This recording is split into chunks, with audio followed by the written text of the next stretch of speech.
Ο Στάθης είναι χρόνια πελάτης μου. Όταν έχασε τη δουλειά του λόγω των οικονομικών συγκυριών, μου ζήτησε να βρω τρόπο να μειώσει τα ασφάλιστρά του χωρίς να χάσει τα προνόμια του.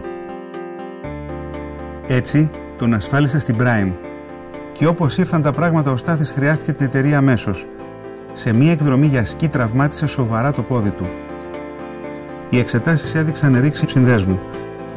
Έπρεπε να γίνει άμεσα επέμβαση, όπως και έγινε. Η Prime τον αποζημίωσε αμέσως 100%, χωρίς περιττές διαδικασίες. Ο Στάθης σήμερα είναι καλά και απόλυτα ικανοποιημένος με τη νέα ασφαλιστική. Η κρίση δεν είναι ο λόγος να μην είσαι ασφαλισμένος, ειδικά όταν υπάρχουν ασφαλιστικές εταιρείες σαν την Prime.